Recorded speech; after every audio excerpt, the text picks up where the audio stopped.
মশলাটা কষানো প্রায় শেষ, এখন মুরগিটা দিয়ে দিব।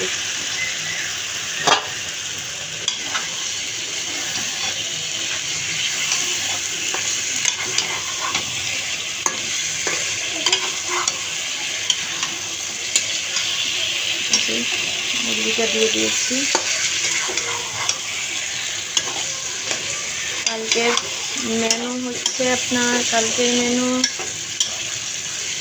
সোনালি মুরগির ঝাল বোনা, আর আপনার কলমি শাক ভাজি, আর ডাল ভুনা। তো আসলে প্রত্যেকটা কাজেই কষ্ট, কিন্তু দিন শেষে মানে নিজের কিছু, নিজের ইনকাম, আসলে এটা অন্যরকম একটা শান্তি। তো সকল প্রশংসা আসলেই আল্লাহর। আল্লাহ পাক সুস্থ রাখছেন বিদায় কিছু ভাবতে পারছি, ছোটোখাটো কিছু করছি। আসলে সবাই আমার জন্য দোয়া করবেন। আসসালামু আলাইকুম।